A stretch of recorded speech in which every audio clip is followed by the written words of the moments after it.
Just like that. Recording. She let me use the magic wand, y'all. Okay.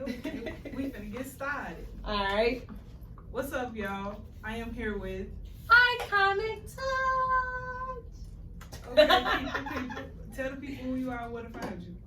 I am Iconic Touch. I do a little bit of everything. Just ask and you'll find out. And you can find me on all platforms. Well, I should say Instagram and Facebook at the word Iconic TAJ. Okay, so we finna start off with the base, like the foundation. What is this chapter in your life called? Rebuilding. Rebuilding. Why you say that? Rebuilding and regrowth. Ooh, I like that, regrowth. Yeah, because I'm currently healing through a lot of my old ways of thinking, being, doing, like a lot of traumas, all that. Like I'm rebranding myself through that. So, what Nipsey say? I've been riding solo trying to rebuild, literally. Man, like, that's the one. That's the one. So, what lesson is life teaching you right now? Put myself first. I love that. I feel like as women, we don't look at life like that as much. Yeah. Cause it's like, cause aren't you a mother? Yep. So it's like even being a mother, like you, like a lot of women lose sight of their passion, and they throw all their life into their kids. And once the kids get older, they lose track of who they was before the child. And it's like, so I love that, like, and truth be told, like putting yourself, like you can never go wrong putting yourself first, like, because this goes back to the question the next question I'm actually is the cup half empty or half full?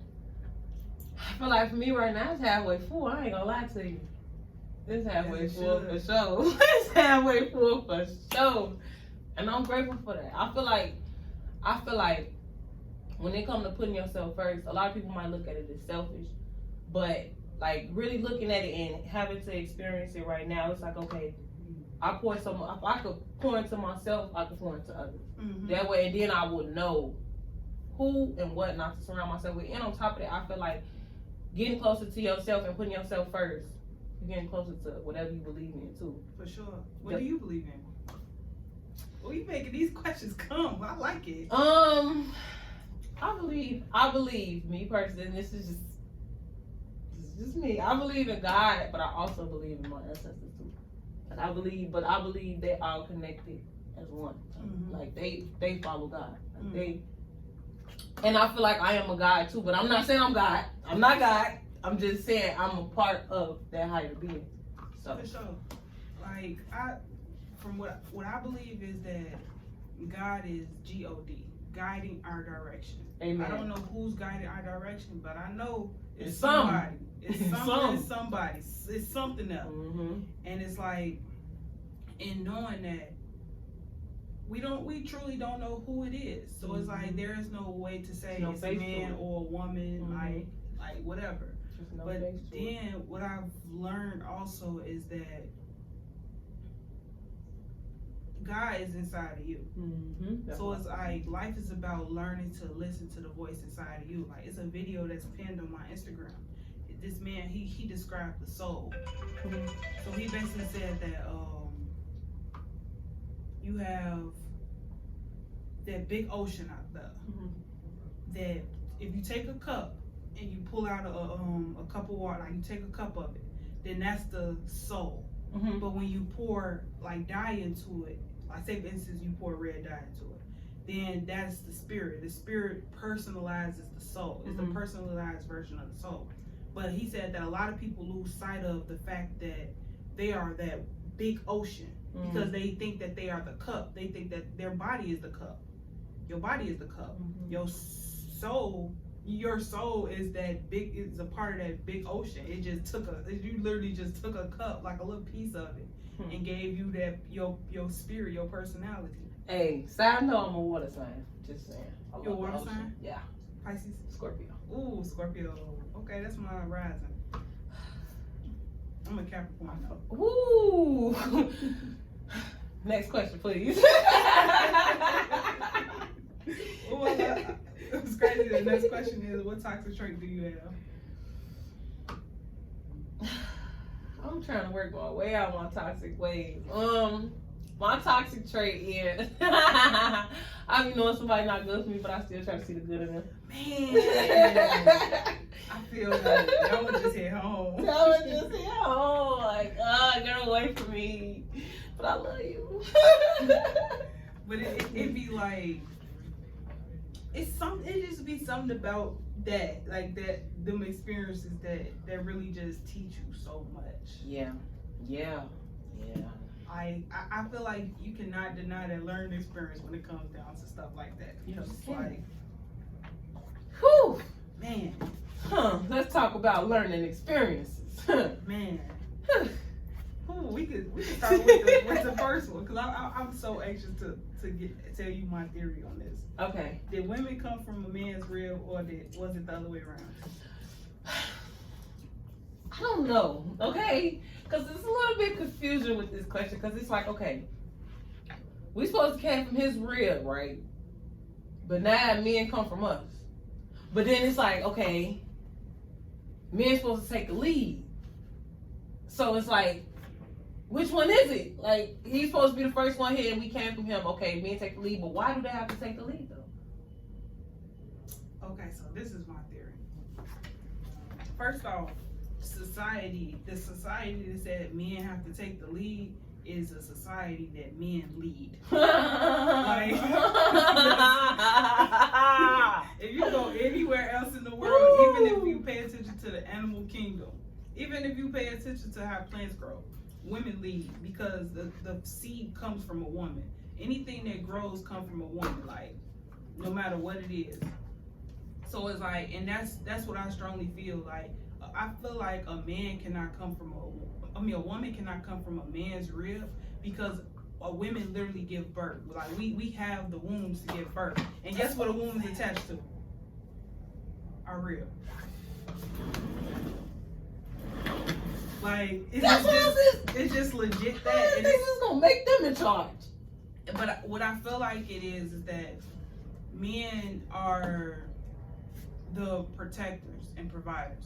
Not saying in the provider in the sense of money, but they literally supposed to provide that shelter. They provide the space for a woman to be in her nurturing energy. Because it's like, that's where you have a lot of masculine women, because they have to tap into that masculine energy because they don't have anybody to protect them.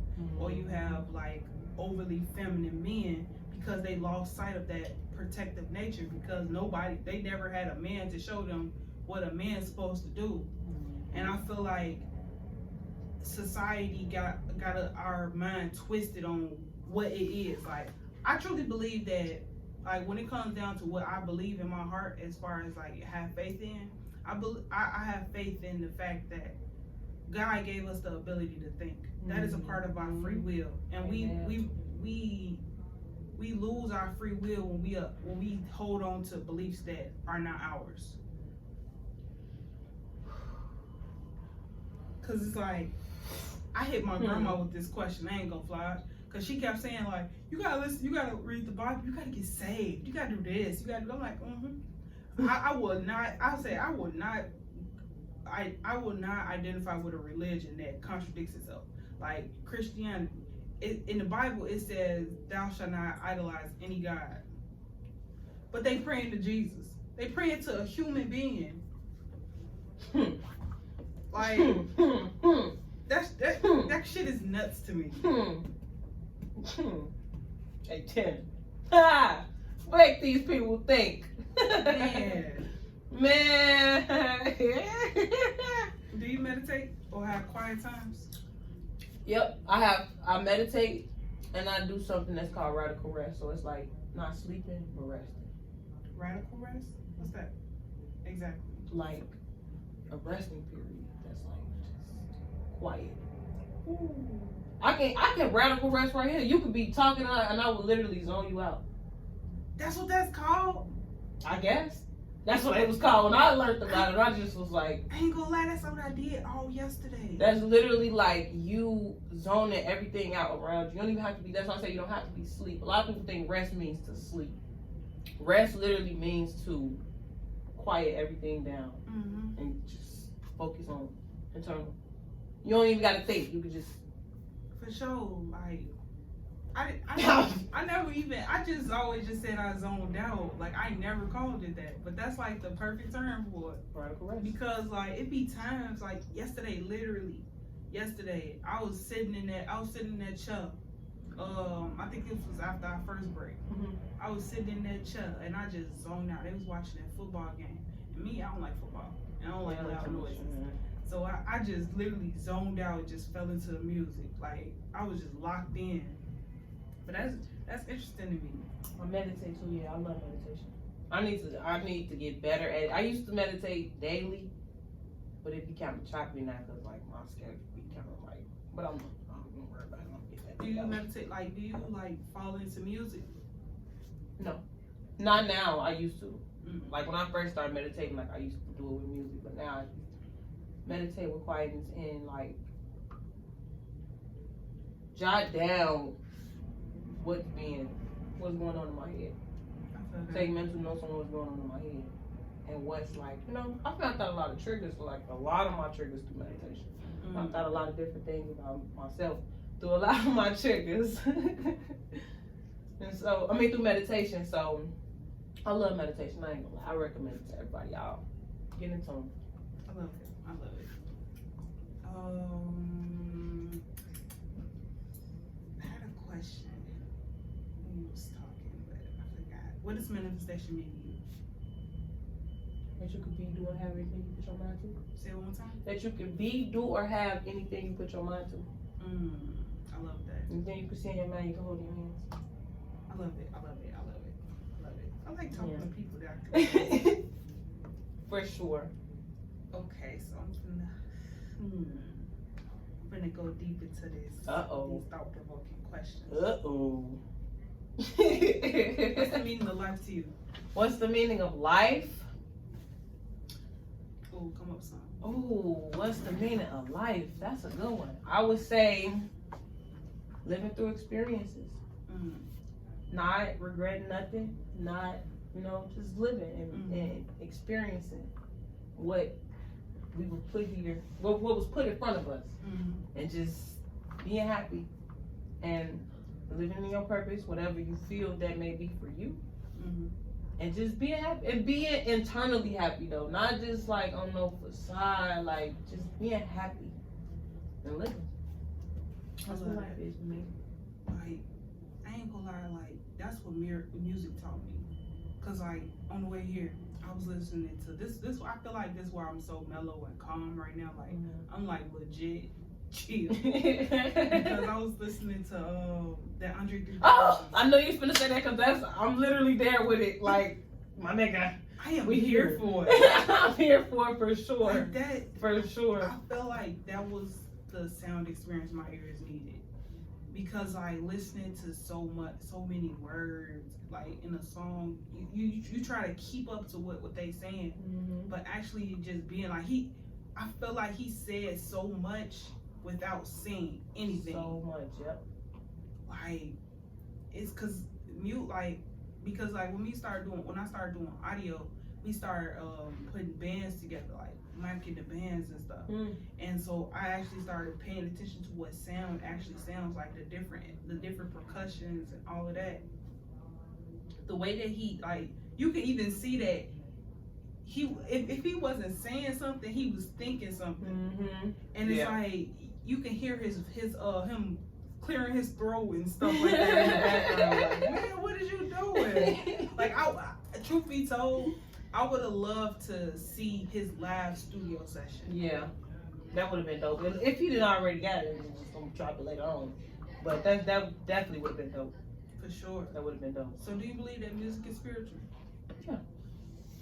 Yes, literally, and I feel like that's why they took the little records that had the needle on it, because that was the frequency on that was so powerful. It healed black people, like literally, black people was at their happiest when that type of music was out, and so yeah, I feel like that shit's spiritual as fuck, actually. Have you ever had a spiritual experience with music? When you say spiritual experience, what you mean? Okay, so I'm gonna share mine. Okay. So I was listening to Earth, Wind and Fire Spirit album. for the first time. Never heard it. And it's amazing. No, I'm listening to it later. Oh.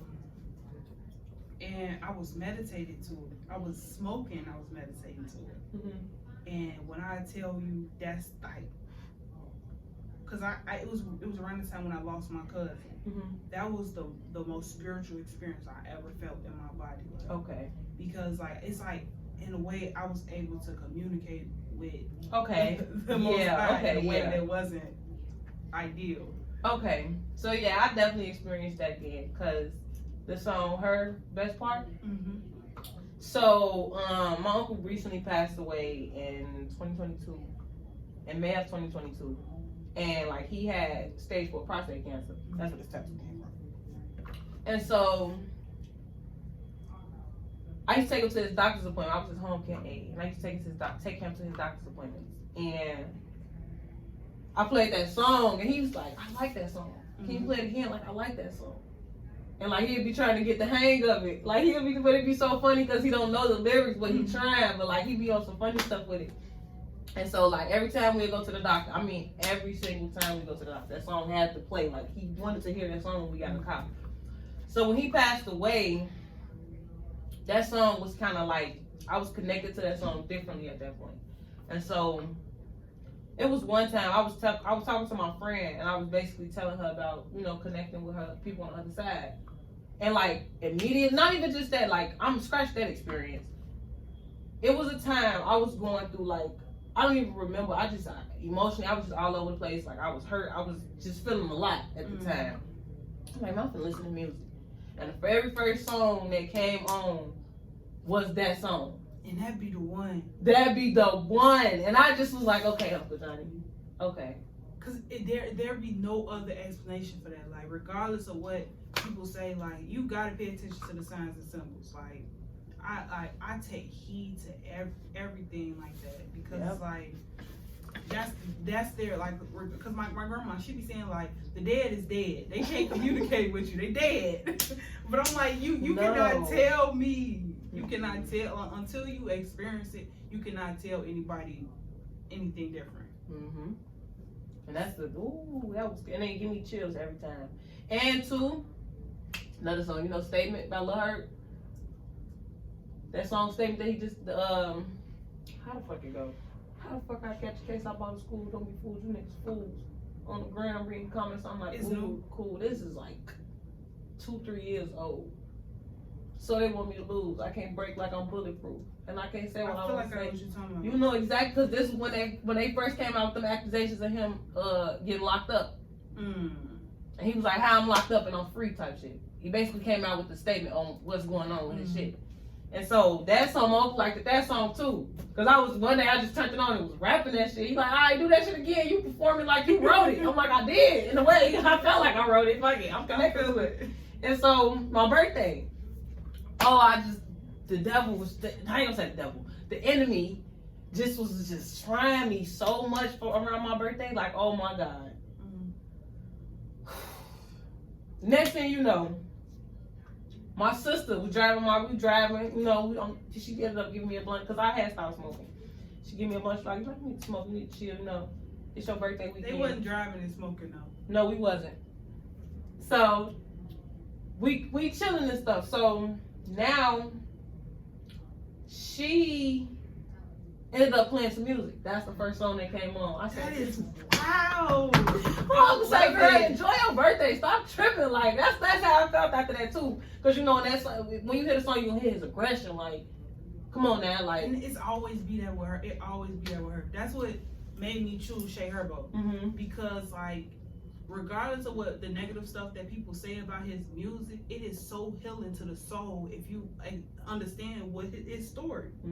Like, and I feel like, in a way, like, I ain't gonna say he saved my soul, but shit, I don't know who I'd be without that man's music. Like, no, for real. That's why when Dirk's, no offense to Dirk, like, all respect to him, definitely for sure. But like when he started, I'm like, nah, I ain't gonna lie. Herb the voice for me, like that, and I connect with Herb on a whole different level. Like, yes. Whew, it's my dog. Shout out to Herb. So, are people fundamentally good or bad, or is human nature more complex than that? Are people fundamentally good or bad? I feel like everybody is a lesson. Ooh, a lesson and a blessing for sure. I wouldn't even consider it like bad or good. I just feel like everybody is a lesson, so you can know what not to do in the next situation. That's the perfect way to say it. That's like that's a clip. That like drop that. Like no, like man, I've learned that people are not good, but they're not bad neither.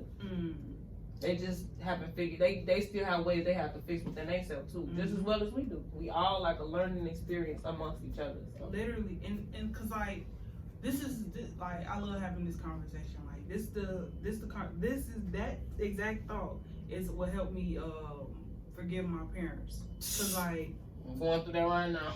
Man, like I had I didn't hate them, but I had so much hurt in my heart. Because like shit, in my eyes, like if you look at like from a 3-year-old's perspective, and both her her mama, she watched her mama walk out, and then her dad Rolling Stone, so she only ever seen him rolling stones, like literally. So it's like now you left this little 3-year-old girl to be raised by a whole nother family, and her grandma, like in her eyes, like shit, you don't love her. You don't love her. Like in her, like that's how I felt growing up.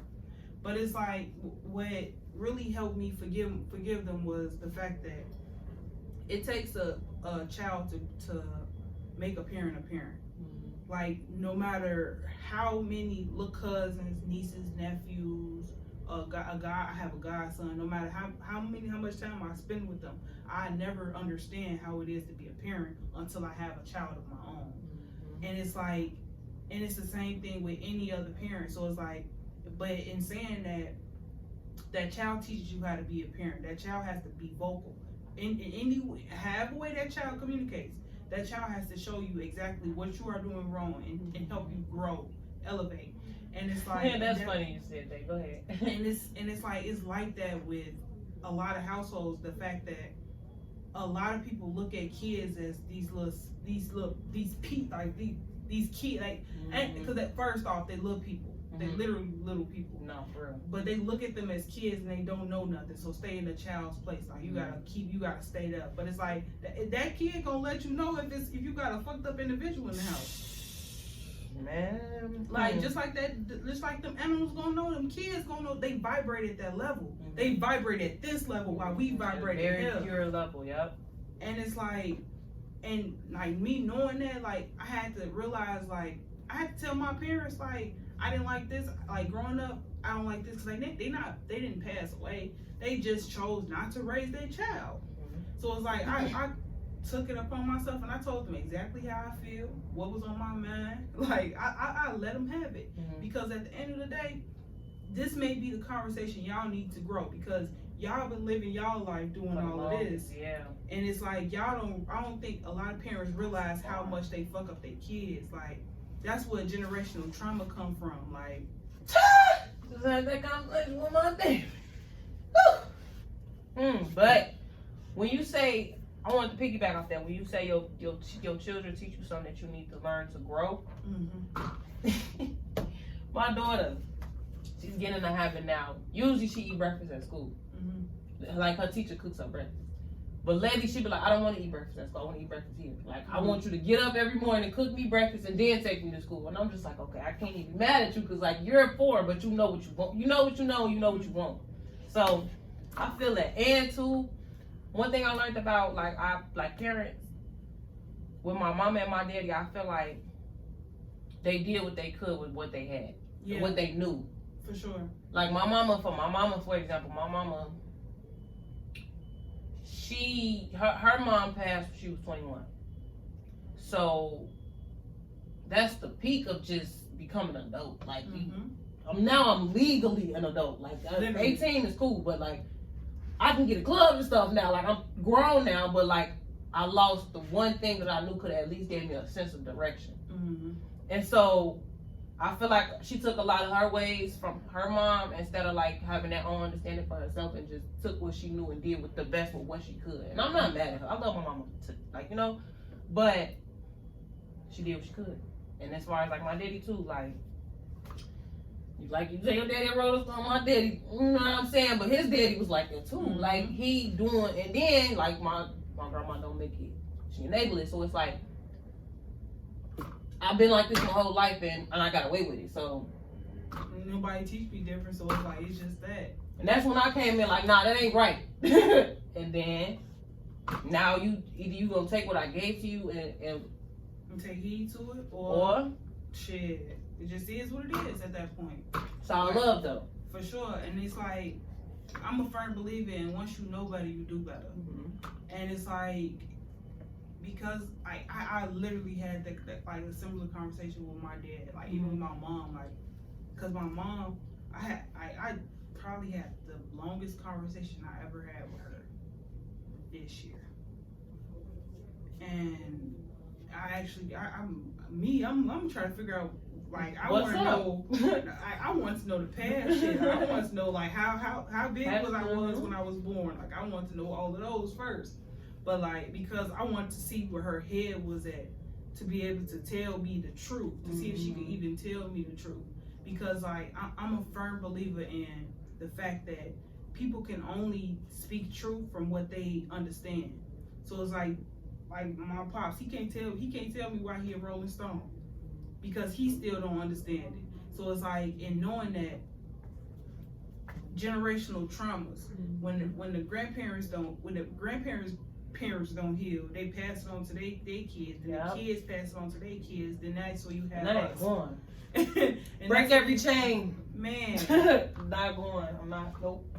So how do you define happiness, and what actions can you take to lead a more fulfilling life?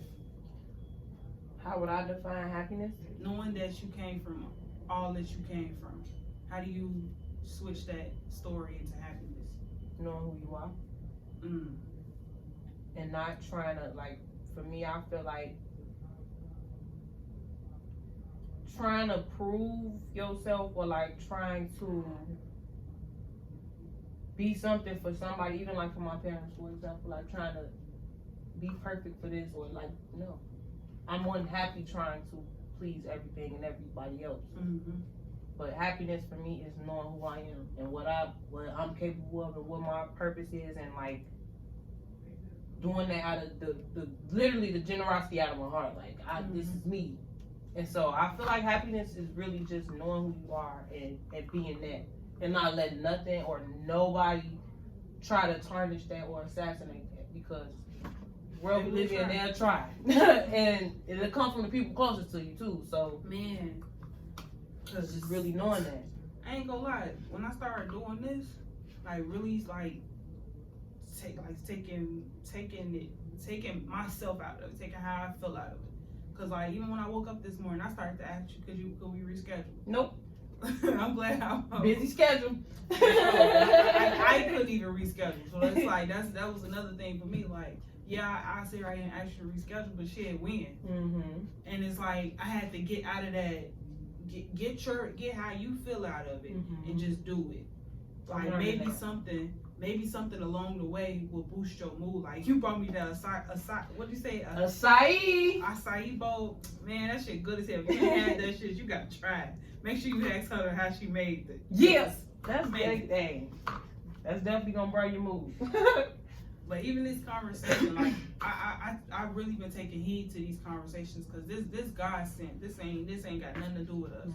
Because like even like how the conversation is guided, like you saw the list, like it's a whole bunch of questions on this motherfucker. So how can I just guide the conversation the way it is? Because like it's bigger than us. Like and the whole purpose of me doing this channel is so that people like us can meet more people like us. Amen. We can create that space to where we can be vulnerable. Because like I feel like as a group of people in this earth, like in Chicago specifically, like we don't have these safe spaces where we can just be vulnerable and like help. These conversations will help boost our creativity. But we don't even have that safe space. Like I feel like our generation is the generation that job hop and relationship hop so much. Like the shit is nuts, and it's like I'm so over it. And it's like it's when all we really need is these conversations, these environments to help us grow how we supposed to. So that leads to one of the questions that's on the board. Yeah. So now my next question is, okay, so how would you, being a creator, being who you are, the dope ass individual that you are, how would you, even being a mother, how are you going to contribute to the next 50 years of our life? Like, how are you going to use everything you know and everything you're about to learn to contribute to whatever life looks like for us? Healing. Healing so everybody can move forward too. I love that. Because a lot, like, that's like one of the questions on there. I think it said something like, "What do you feel like your purpose is?" or something like that. I don't mean to jump questions, but it ties into each other. Perfect. That's perfect.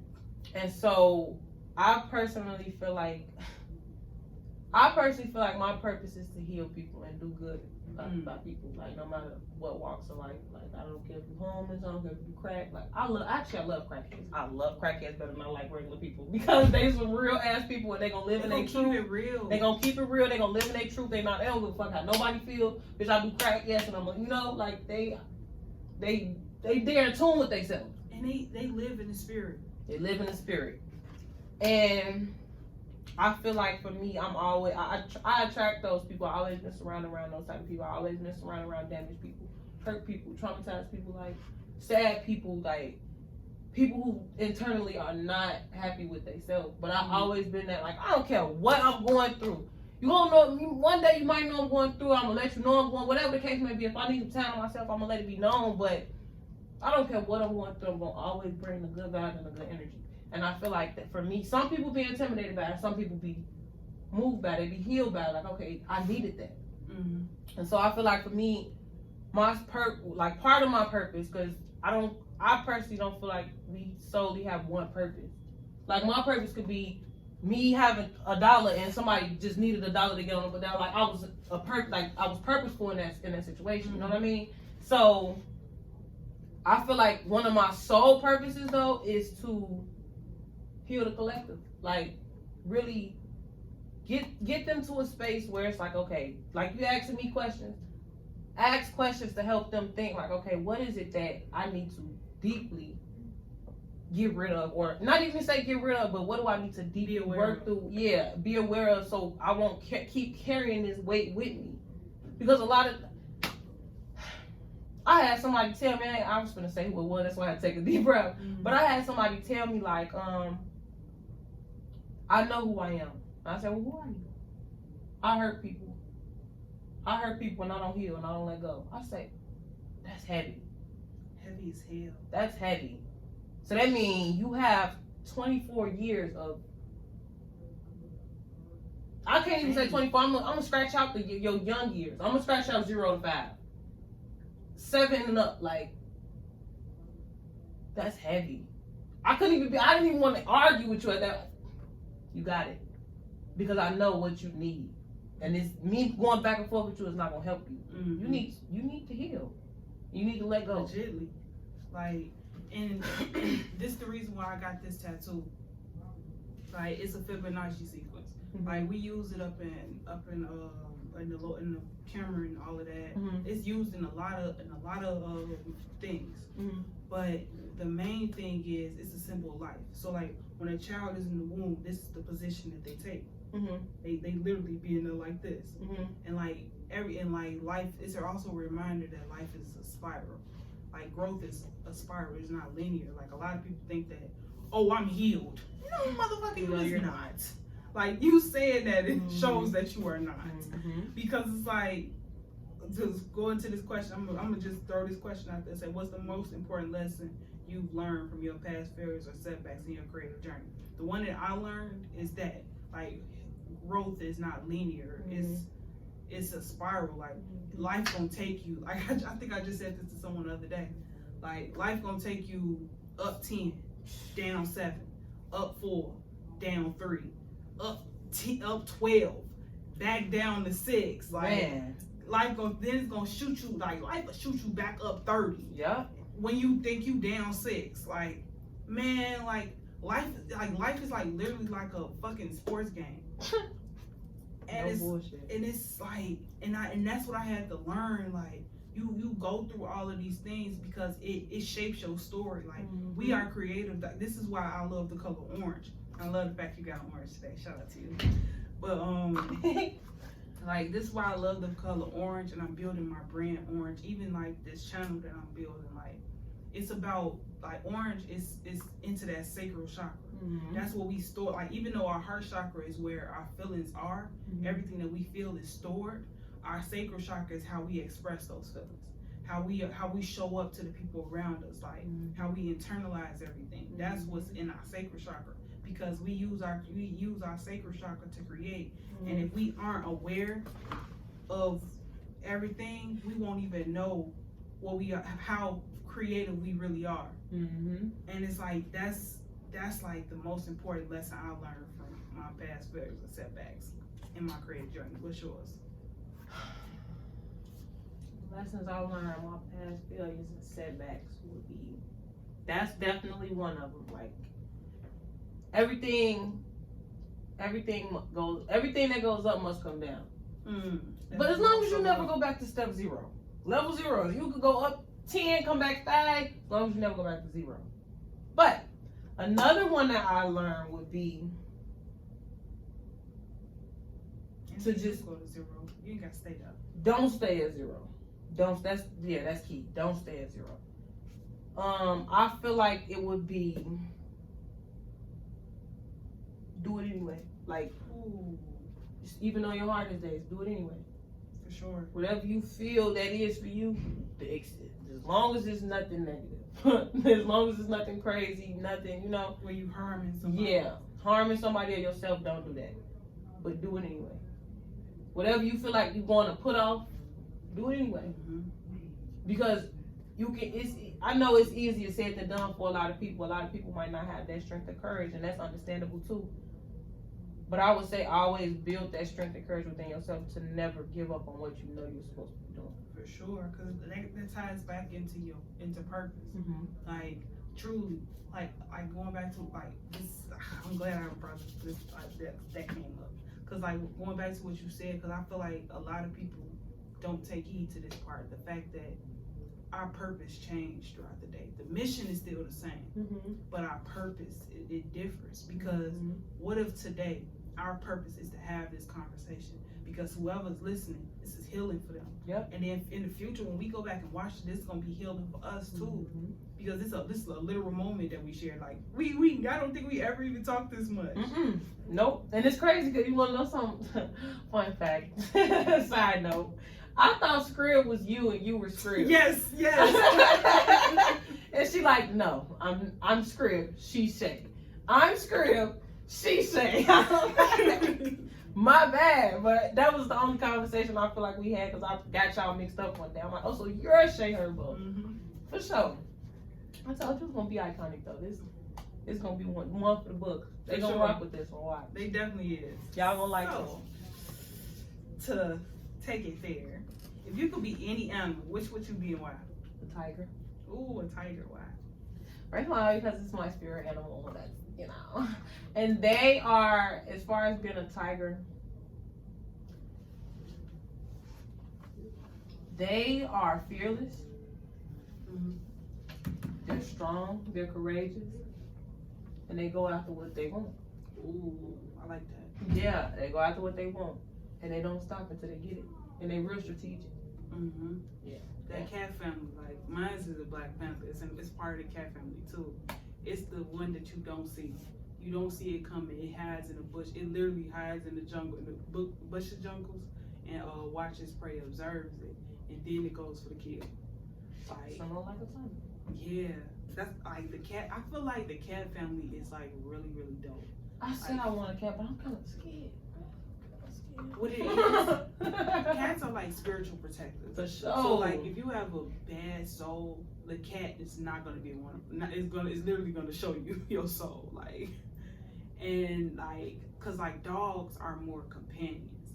So it's like they just cool with you. They'll let you know if there's danger around, but they take they're more adaptable than a cat. Mm-hmm.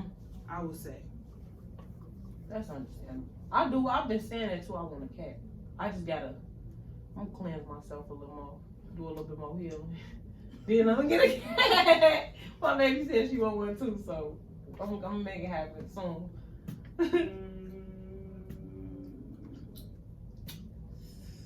Do you impress or inspire? Inspire. I don't care to impress. Is the earth flat around? So I got a question about that, because I just feel like if it's flat, right, okay, I just don't know, because if it's flat, how is it that, like, I don't know. But if it's round, how is people not falling? But then it's like, I don't know. What do you think? I'm glad you asked me. What do you think? Because I really don't know, because I'm stuck in between both. I feel it. So think of it like basic science and math. So the earth is a sphere.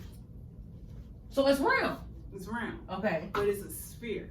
So in it being a sphere, you have this bottom half, you have this top half, but in this inner circle is where we live. That's why it appears flat. So it's like we in a dome.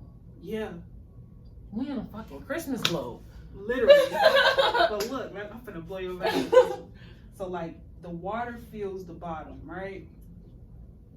The air fills the top. So that's like the clouds and stuff, and then. So then the question that I'm really concerned about is, where is space? I feel like, me personally, I feel like space is in the water, but I could be right, I could be wrong. Cause I think it could be. I don't even think. Did you see Wakanda Forever? No. So I need to see that. in Wakanda Forever, they met the water people. Mm-hmm. So like they was land people in Wakanda. Mm-hmm. But they met the water people. These are the people that's deep in the ocean that lives there. Like it's a whole civilization there. And they went and bothered those people, and those people came and they defended their land.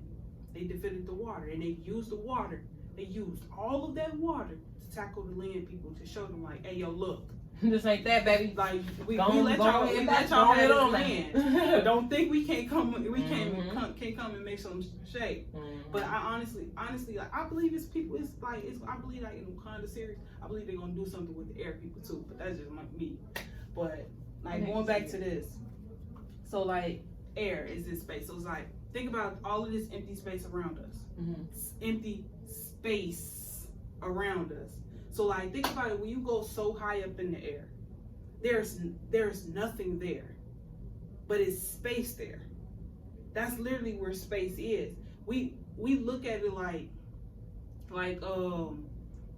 it's the sky. We call it the sky, but it's like that's all space is. It's higher up into the sky. Going up and up. It's like and up, then and up. when you look at in the way. Oh wait, let me pull up the picture.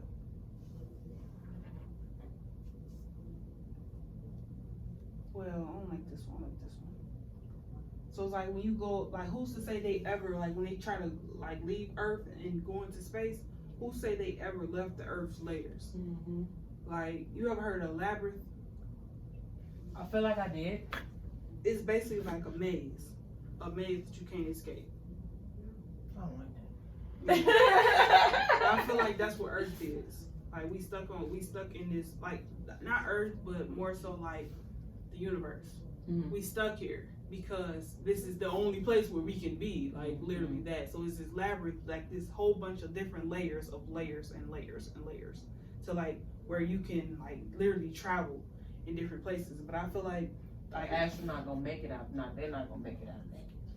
I don't think that they ever even made it to that part. You know what I'm saying? Like you don't think like an astronaut can go past it. Mm-mm. I believe like they reach a peak where they literally can't get any higher at the moment, and they think that they've reached the top. That's probably why people who want to dive deep into the ocean, I feel like that's another part of the 7 layers. Would that be right? Because by being round, they going down the other way. Because like think about it, as above, so below. Exactly. So just like it's layers up in the air, like of the atmosphere, it's layers of the water that you can only get to, that you can only reach so far in. See? It's starting to make sense. And that's my whole thing of like the things I want to contribute to the next 50 years. I want, if nothing else comes of this YouTube channel, like if I don't even get monetized for this shit, I don't even care. If people watch this and they learn to think for themselves, they learn to channel the things that we thought we believed and start using what we know. Like what they say in Players Club, you gotta use what you got to get to where you use what you want. You gotta use what you know to get to where you want to go. Nah, for sure. So it's like I want to challenge people's thoughts, because we have enough, like Tupac said it best, we have enough role models. We have enough people playing a role. Yeah. Where the real models at? Like I want to know where the thought leaders at. I want to talk to them. I want to meet people that think like me, that like, even like, and it ain't even about being right. Like I could be completely wrong about the spirit, but I want somebody to challenge my thought and say like, hey, yo, look at it this way. Cause like, what if I have a different understanding and that may help them think about it deeper, and then we fall into a whole deeper well. That's why, like, I don't mind when these conversations go 2-3 hours long. Cause like, what's up? Man, like we could like real life have a deep ass conversation and heal from some shit that we may not even know that we needed to heal from. Yep. That's 100%. And that's why, that's crazy you said that's why your life purpose, because it's literally like, I feel like knowledge and healing ties into one. Literally, like, you know better, you do better. Hello. It's the best way to put it. If you could have a conversation with any historical figure, who would it be and what would you ask them? Any historical figure.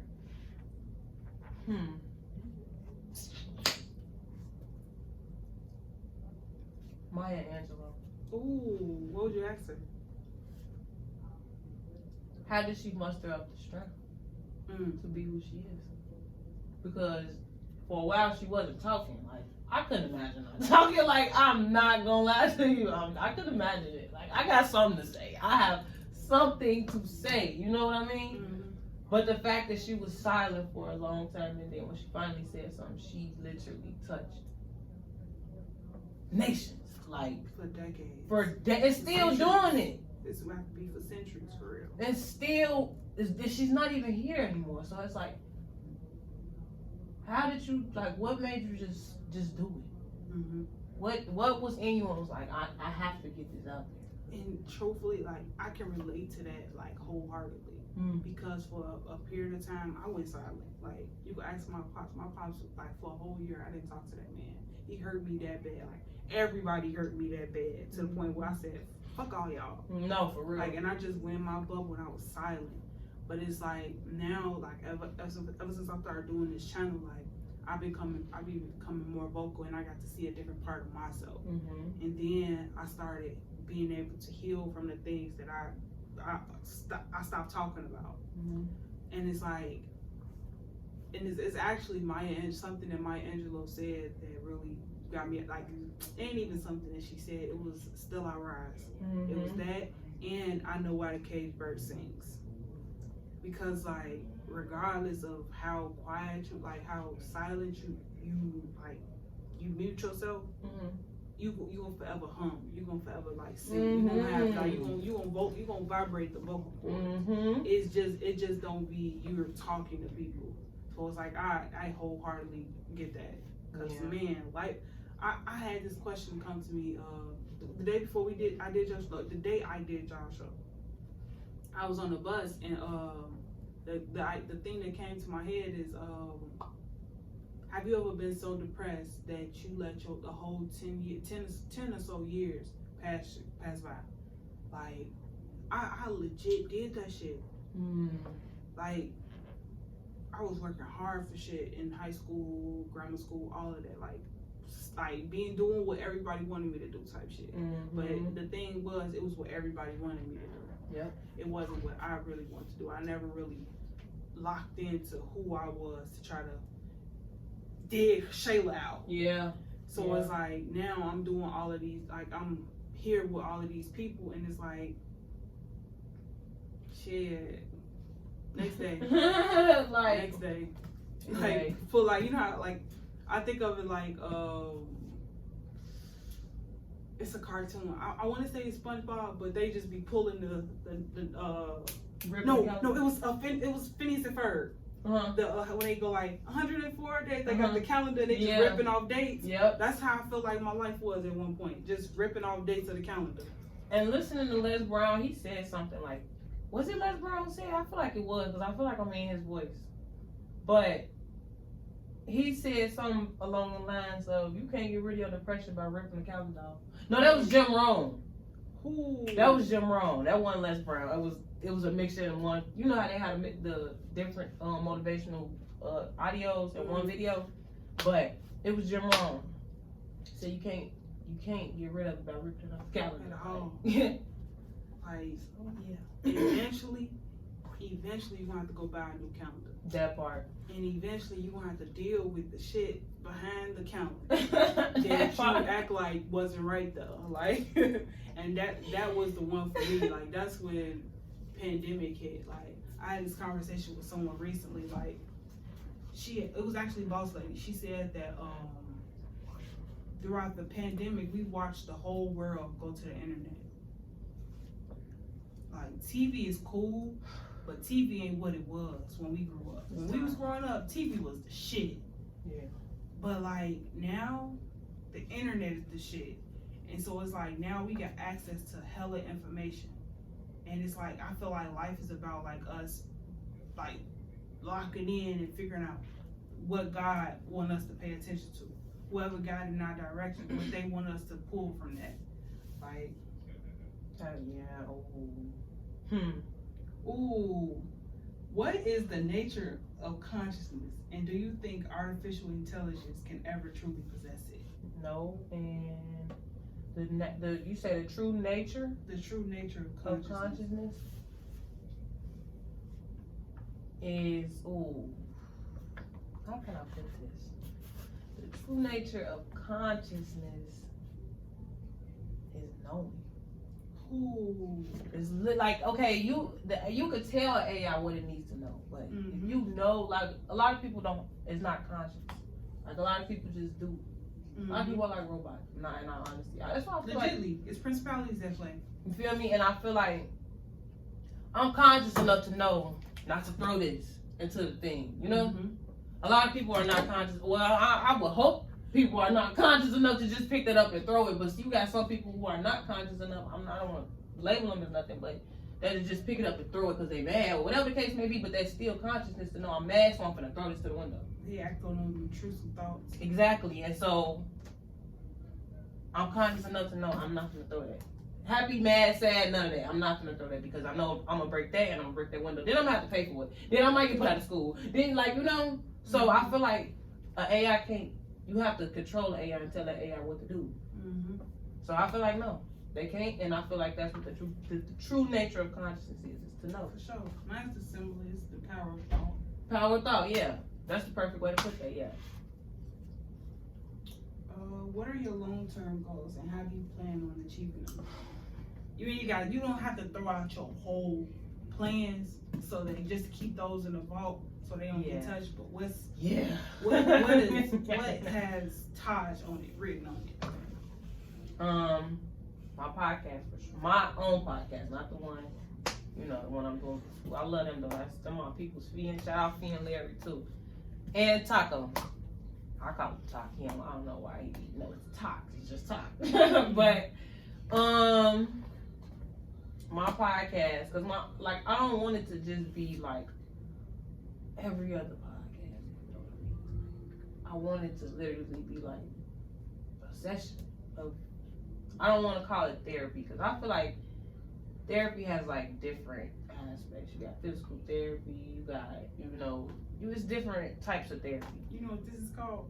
A casual conversation. It's not even a podcast.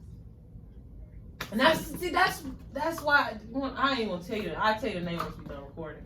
But like that's what I'm aiming towards. Like Okay, podcast, I guess you categorize it as that, but I don't want it to be that, because I feel like when you think of podcast, you think of two people talking, but they also giving their opinion. Well, that's understandable too, but I want you to be able to learn and heal and take away from, you know, that life experience. And another long-term goal, I don't know if I want to say this on camera though. There's a lot of people that don't really like me, and they might try to evil out my stuff, and I don't need that. But trust me, we got evil eye protection. Evil eye protection for sure. Okay, I want to start this. It's not for profit for kids, but to hear them through their like traumatic situations too. Ooh. Because of, we're gonna have to collab on that. I can't tell you exactly why I just said ooh, why this camera is rolling, but I got something in the works, and I love to pick your brain. I already got it. I got it written down and everything. I got it. Hey, I'm ready when you are. Sure. So with that, because you know, even with us, I feel like this new day and age of children, they are exposed to a lot more different stuff than we was, and they also going through a lot of different stuff than we did, because it's a lot of kids that don't have their parents. Like a lot of kids don't have a mama, or they don't have a daddy, or they don't have neither. Like, and then on top of that, they at that awkward stage where their elders are leaving too. Like, and so I really just want to start a non-profit for them to have the resources, have what they need in order for them to grow up and be like, okay, I'm not gonna be like this. I'm not gonna be a product of my environment. My environment gonna be a product of me. And so I want, because that's how my auntie. This tattoo. She had a organ. I would say it was considered like a block party type thing, because she was the president of her block club. But every summer she'd make sure the kids go to the water park. She'd get the kids, she'd get like 3-4 buses. It'd be 3-4 buses of kids going to the water park. She'd do block parties, make like games, talent shows. Like, she just did something to make sure the kids knew that they mattered and showed their creativity, and made sure she, you know, made sure they were able to display who they wanted to be or who they were in that moment. And that's why her funeral was like so freaking packed. Like, it was so packed. It was so many people that came out. And I feel like she's part of why a lot of people move the way they do now, even still to this day, because of the principles that she's instilled from when they were shorties. So I'm locked in with the kids. Then on top, I got my own kids, so it's like I don't want to just do it for mine. Because and then on top of that, like, just like this generation is just like misguided. And I was just my stepdaddy just sent me a video earlier from Instagram. I had just synced the video, but he had he sent it to me again, and I had to watch it again. But basically, it was a video of this girl. She's a ballet teacher. She's a 22-year-old ballet teacher, and she teaches 5-year-olds. And she was saying how, like, the 5-year-olds don't want to listen to her as she's trying to teach them how, you know, at practice. And she was saying, well, my mama, you know, my mama, so I don't have to listen. This is a 5-year-old she's talking about. Then she's saying when she gave him some call, I forgot what it's called, but I guess this is like a time to express themselves. And they'll like be twerking, and they want to listen to Sexy Red. Like, this is what she crying in the video talking about. And I'm just like, it's literally kids raising kids, man. Like, and I feel like my generation and the generation after me that's having kids, we feel like because of the trauma and the situation that we went through with our parents, we feel like, okay, I'm not gonna let my child go through that. But it's not understanding that our parents also instill things to us. I wish my baby would think she finna sit in my face and twerk. I wish she would sit up here and think she finna want to listen to my music that's provocative in that way. You know what I mean? Like, but at the same time, though, we should know the difference when what to show our kids and what not to show our kids. I didn't find that my mama was smoking till I was grown. Whole time my mama been getting she been doing since forever. You know what I'm saying? But I didn't know. Me and my siblings weren't exposed to that until we were grown. We like, yeah, I knew. I've been doing this. And I feel like that's where authority comes in. Because like we like, I don't like when people say that you can't be a best friend to your kid. only because like that creates the best relationships. Yep. Because you have them respecting your authority, but you also show them that they are an individual as well. Mm-hmm. They matter in that Mm-hmm. sense. Like it goes back to what you were saying about your auntie. Like showing them that they matter more than what the world thinks of them. Much they respect them. For sure. Mm-hmm. And it adds that respect because the foundational principle that my people taught me was treat people the way you want to be treated. Mm-hmm. And in order to get respect, you got to give respect. Mm-hmm. So it's like, that's why I treat everybody with respect, period. Like, we can laugh, we can giggle, we can do all of that. But at the end of the day, disrespect is disrespect. I don't care if you're joking about it or anything. Mm-hmm. So it's like, I feel like when it comes down to kids, like people need to really take heed to the principles that they teach kids. Because it's like, not only the principles that you teach kids, but what you show them as well. Mm-hmm. Because like, it's actually something that my best friend at the time, she said about who she is. Like, she's told me, we was in high school, she said that, I'm like, why you always just treat the teachers like that? Like, cause like me, I was never that kid that disrespect the teachers and shit. Like, I got teachers in my family, so it's like I was never taught to do that. So it's like, I was taught to never do that. But I asked her, she said, they disrespect me. They don't give me respect, so why should I give them respect? Like, she said, like, it was the things that she said afterwards. She said that she grew up in a house where her mama was calling her out her name. Her mama was disrespecting her. But her mama was the same person that taught her, in order to give respect, you gotta give and treat people the way you want to be treated. But it's like, you not even doing that to your own kid. So it's like, how can you contradicting it? Yeah, like you teaching your kid about this, but they learning that lesson in the household before they go out. So then now when they go out and they're not taking heed to your message because you're doing, like, you and the teacher doing the same shit. Like, that's the reason why you steady getting those calls like, your kid doing this, your kid doing that. It's because like you contradicting yourself. Like, and I feel like that's why I said like this generation of kids is misguided because we were raised on a lot of contradictions. Like, there's so many people that contradicted their word when it came down to us. Like, even this fucking school. Like, I love this school. I love what they do for us. But it's like a lot of things you gotta realize. Like, that's why I ain't gonna say too much. I'm gonna just say real eyes, realize, realize. And it's like, that's what everything in life. Like, and that's the whole purpose of communication. Yep. Heavy on that. Heavy on that. Sheesh. Man, heavy on the computer just died too. Heavy on that. Hater. So, the question I'm gonna ask you is, what do you want your legacy to be? What do you want to be remembered for? The reason why somebody never gave up. That reason why somebody never gave up. The person that was courageous enough to achieve everything she said. And the person that don't give a fuck about how nobody feels. For sure. Literally just, she don't care how nobody feels, she gonna do her. But not saying it like in a way to disrespect nobody else. I'm like, you know what I mean? For sure. Actually, I want to get your opinion on this. How do you feel about women in hip hop? Women in hip hop? Like, just right now? Like, I'm talking about like from the start to now, all of it. Like I'm like, for specifically the thought that I'm thinking of, or the reason why I asked you this question first, is because I'm thinking of the WAP conversation. When you have a lot of women talking about their pussy and all of this and cameras. Like, in my opinion, before I let you have the floor, I want to say, like, I respect the fact that women are more vocal now. Like, we aren't letting our feelings and needs be suppressed. We are being more vocal about what we go through, what we experience, and what we like. Like, what some walks say, girls need love too. Girl need love. But also, like, girls need to communicate their love language. And I love the fact that it's a lot of women that's doing that, but I also feel like it's oversaturated. I feel like with that question, can I put this?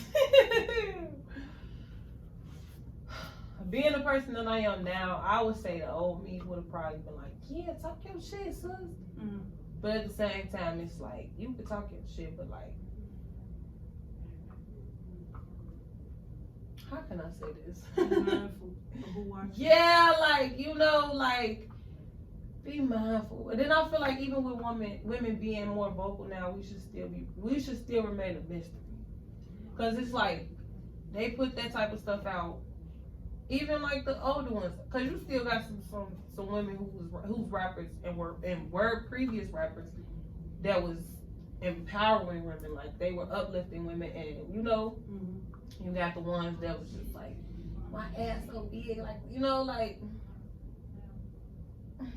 the old me love that song though. I fuck that song. I still rock with it, you know what I'm saying? Like I fucks with the music, but the subs, like, okay. I cannot, like, you will not, you probably catch me saying ski, but you won't catch me playing no sexy radio. You won't catch, like, I love ski though, but that's been that way, like, I grew up over East, well, I grew up in Inglewood and over East. Mm-hmm. But when I used to be out over East outside with my sister and her friends, all the niggas out over East used to be ski, like, I've been hearing that, like, it's just she brought it back, and I'm like, oh shit, ski, you know what I'm saying, like, but you will not catch me playing that shit. Like, I don't want to hear no fucking sexy Fred. I don't give a fuck what she talking about. For me, the thing that really got me was fucking Ice Spice. Yeah. I don't use the word bitch. I don't. But that unstable creature. that one there. Yeah, for me, it was her ass. Like, your ass is out. You, like, talk about some things should be left a mystery. Like, you got a whole thong on. You Betty Boo. Like, that Betty Boo outfit was fucking crazy.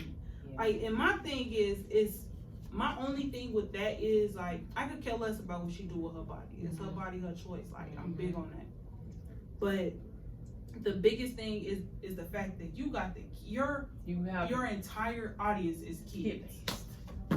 That's what I'm saying, and I feel like they pushing that on. Like, damn, girl. See what I mean? No offense, but you like, hey.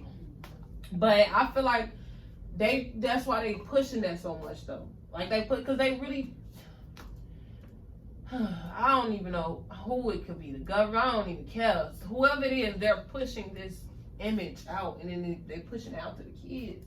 Because I don't know why. I really cannot pinpoint why would they want to do that. But I feel like they're doing it because they know children are the most purest.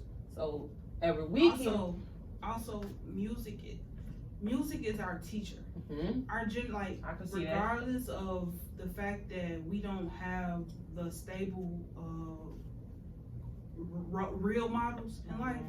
We don't have that. We don't have a lot of those that we listen to, I say, because we do have them. We just don't have a lot that we listen to. And it's like, but music saves our soul. Music moves our soul. Literally. Like, and this is why I say music is spiritual, because like music, the beat moves the water in your body, but the words become the water in your body. So it's like, if you toxify that, like, you ever seen the demonstration where you have someone, they have clean water, then they pour something dark into it, and then they pour something else into it to clean it out. So it's like, it's just that same example. Because if you pour that dark stuff into the water, you pour that food coloring into the water, it's gonna take away that pureness of the water. And I feel like that's what that killer nigga music, shout out to Chuck, he needs to coin that term.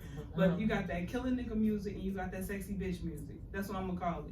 Because like, that's what it's given. Cause like, I don't even like to call it, like my brother, he always said, don't let nobody call you a bitch. Like, and then in him saying that, like, I never even referred to myself as a bitch. Exactly. So it's like, but that's what that music gives. It gives that sexy bitch music. Like, cause like, when you don't deserve to be respected music. It's and when you think of like a sexy, like a bitch, when you think of a bitch is a female dog. Dogs are loyal companions. Even if they know that you are wrong, they're still going to follow you to the ends of the earth. That's why you got them ride or die females that'll literally die or go to jail for a nigga type shit. Like me said to be. Like, and that's why I said like that sexy bitch music, because it's like you're showing women that you showing these young women, these girls that's coming into womanhood, that this is what womanhood is like, and it's not like that at all. Like a lot, like even Future said it, like the shit that he rap about, he didn't even do. Like he even said that shit. So it's like, just imagine like a lot of these women that's talking about shit that they do, like they don't even do that shit. Like Lotto, she literally said that shit. She said it's just music. Even Cardi, she don't even write her shit. But it's like, meanwhile, you got people that's actually like, yeah, this me, man. It's like y'all got into it because y'all like the beat. Yeah. And that's crazy you said that too. I remember my auntie was like in a coma almost, I want to say. I know she had been in a coma because she literally had her eyes closed, wasn't moving, like, you know. Mm-hmm. She was like in another state. And then we had made a fucking CD for her. And we basically put on there like her favorite songs, voice recordings of people telling her to get well, and you know, stuff like that. And we played this one song, it was called Move. You gonna know it, Moves Like Jagger. Mm-hmm. And she started like, her eyes were still closed, but she was like, her eyeballs were still moving, like, you know what I mean? And like, she kind of like was moving her fingers. I'm like, that's how you know though. Music is powerful. Like, and that was one of your favorite songs, and it moved you. Mm-hmm. Even though you couldn't move, like, oh shit, this is my shit. Mm-hmm. But you still, like, something in you was like, oh, I got to move, baby, because this is my shit. You know what I mean? Like, man, I love music. I gotta give it to her. That's why, hey, big shout out to Andre 3000 for that album, because it's to a point, like, this was like probably like my 5th time listening to it, like actually listening to every last song that's on there. I don't really too much care to hear regular music right now. Mm-hmm. Like, that is just, well, I think this is what mine and everything needed. Like, you need to flush and you need to rebuild. Mm-hmm. Because that shit is healing. Sure. That what do you shit think is healing. about that Cobra song by Megan Thee Stallion? I didn't hear it yet. You want to know why I didn't hear it though? Because everybody is talking about it. So that's how I know. Like, you ever heard somebody say like, look at what the collective doing and do the opposite? Mm-hmm. So I feel like, okay, yeah, not yet, because y'all too hyped up about it. And you know what happens when they hype, when people hype or constantly talk about something. Like, they hyped up, let's say the Crunchy Curls coming back. Them bitches is still weak to this day. I say that's why I don't. Yes. I don't like them bitches. The blue bag, the blue sticker, all that shit, them bitches still nasty. But even like, I was about to say, even like going to the music part, SZA, like, I don't listen to her. I had to say she's decent. Wow, but she's decent, but I can go without SZA, if that makes sense. Like, yeah. That Snooze shit is my shit. I ain't gonna lie, but I can go without it though. Mm-hmm. Like, you know, but I haven't heard it yet. I'm gonna listen to it. I'm gonna listen to that, and I'm gonna listen to. They supposed to say Party had came back to this up. I don't know. I haven't heard it, but I'm gonna listen to it for sure. Ooh, speaking on that, like just to drag out the conversation. So like, okay, so I listen to a lot of, like, when it comes down to music, I listen to stuff like way after it came out. Exactly. So it's like, when I heard Control by SZA, I listened to that probably like when I was 21. I'm 23 now. I'm gonna be 24. Mm-hmm. That's probably the first time I listened to it when I was 21. Mm-hmm. When I got this tattoo, I heard Go Gina. But I don't even know what that is. It's a great song. I actually fuss with that song. But when it comes down to like Cardi, I said Cardi. What's Party and Megan? I feel like I'm a firm believer in what you see in one person is something that you see in yourself.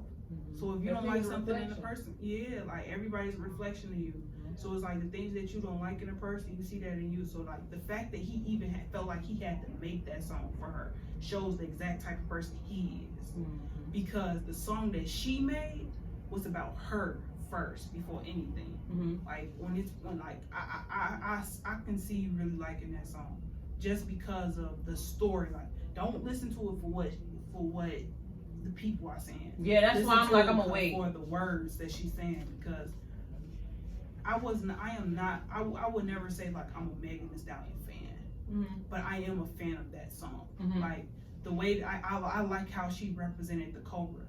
in that song, because it gave a woman who understands her as a person, like being like, for instance, she said, how could somebody so blessed want to slit their wrist? Like she said, yes, I'm very depressed. How could somebody so blessed want to slit their wrist? Then she said, she's doing something, but bitches will die to be me. So she feeling like this. She's so depressed, and she literally killing herself from the inside out with drinking and all of this. And when she's that bitch, like she really feel like she's that bitch. Like she's the one who everybody want to be. When in a sense, in the public's eye, she is, because she has that respect, she has that clout. But it's like in the inside, like this is her shedding that skin of who she is on the inside. It's like, damn, she hurting too, because it's like, this goes back to that conversation I keep having with a lot of people. I heard someone say, like, when have you ever heard an unsung story end on a good note? Like those VH1 stories, like you never really heard none of them people's stories end on a good note. And it's like, she's a living, like her song is a living testament to that. Like we literally, like at social, like I'm gonna say I indulge and I comment on social media. Like, I ain't gonna say I like I'm this perfect person. No. But like we literally indulged in this period of clowning her for something that she was like, this is her actual life. Like when we think of these celebrities and shit, like this they actual fucking life. It ain't like, just like how we live life on the daily, we make fucked up decisions, and if motherfuckers talk about us, we gonna be hurt and upset. That's the same thing that we doing to them. And it's like, damn, like the way that, like her song put all of that into perspective. Cause it's like, motherfuckers was literally watching her fucking fall. Like we watched her when she lost her mama. Like she even spoke on that. Like she lost her parents, and she like how she feel about that shit. But it's like, I heard someone say that they don't fuck with the song, but it's like, did you really listen to it? They probably was listening to what somebody else was saying. Yeah, and I can't stand the fact that society do that. Yeah. Because it's like, it takes true vulnerability to make art, to create, even to like us to have this conversation that we had, and like we truly opened up and had a real ass conversation that's gonna be marked on both of our hearts. So it's like, and that's the same thing that music do to us. Like I cannot tell you who I would be if I didn't listen to J. Cole, Crooked Smile, or Love Yours. Like, what, even fucking, like, if Raw Wave was not born, like, I don't think that I would be able to like just be vocal about my pain for real. No, for real. And I don't understand why a lot of people just be like, oh, his music is so depressing. And I'm just like, how though? Like, I never got depressed. I literally, when I listen to Raw Wave, like, pull me out of depression. Pull me out, and it's like, nigga, get up and go. Like, fuck what anybody say how they get feel. Your sack right. Man, like, fuck that. Like, we not staying. Like, yeah, this is how I feel, but I'm not staying here. Like, I always got that motivational feeling from his music. Like, oh, this motivates me to get the fuck up and go. But everybody like, he's so fucking depressed. All he do is sing, and all he do is cry. And I'm just like, no, he don't. But it's all about your perspective. I go back to reflection. How aware are you of yourself? Exactly. Because some people will listen to that and be like, oh, no, I get too depressed. So you need to go within and figure out why you're getting depressed when you hear this man's music instead of leveling up like he's doing, literally. Man, because like, we literally, over the past 2018, 19, 20, 21, 22, 23, 24. We watched him drop over 7 projects in the last 7 years. They all went platinum, if I'm not mistaken. And mind you, gold, like, Nostalgia just hit gold, and it just dropped in September. Like, and mind you, the man been on tour straight the whole time. And it ain't like he not hitting hundreds of millions of views on each song that he dropped. Like, I ain't gonna say every song hit hundreds of millions, but they hit millions. And it's like, and it's because he's speaking to a level of pain that everybody understands. Just like Tim's. Like, Tim's, that, she dropped it. Like, that song, Free Mind, it was a culture shock. But it gave people a sense of relief that they didn't even know that they needed. And I feel like Rod Wave hit people on that same level. Yep. Unless he hit people on those levels aware of what levels it needs to be healed. Because a lot of people not gonna understand. A lot of people feel like he's just crying or he's just, he's depressing. And it's like, I mean, feel how you feel, but I don't see that. I don't even feel that. Like, I don't. This man literally is just dropping healing album after healing. Like, it's like he's healing while also healing other people. And that gives true art. Because Nina Simone said it best, like, art's supposed to speak of the times. Like, that's where you have your Maya Angelou's. That's where you have your Nina Simone's. That's where you have your Louis Armstrongs. We know these people's names because of what they contributed to the art itself. Like Langston Hughes, all of them. Like, we don't learn about them during Black History because they made us a fucking hood rat song. We learn about them because they created something that can live on timelessly. Like, and that's like, shout out to fucking Andre 3000 for them frequencies, because that's what that was. It's literally what it was. You can run a caress to that. Truth be told, I would love to hear Erykah Badu, and I would love to hear if he drop a deluxe on that project. I would love to hear Erykah Badu on there, Janae Aiko, her, and India.Arie. I knew you was gonna say that. That's crazy. I knew you was gonna say India.Arie. I love that lady right there. She's something different. I am. You ever heard that? I'm pretty sure I have. I think you need to go listen to that. If you did, you should go listen to it. This is called I Am Light. I Am Light. Okay, I'm gonna listen to it. I could listen to that song repeatedly on an hour drive. Like, no bullshit. Like, that's... She definitely one of those you can. She snapped on that. Man. Shout out to India.Arie. I ain't gonna keep you here any longer. But tell the people remind the people who you are and tell them where to find you.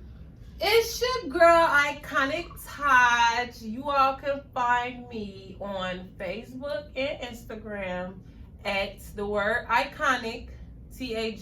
That's Iconic Taj. All right, y'all. Hope y'all enjoyed the conversation. We are out of here.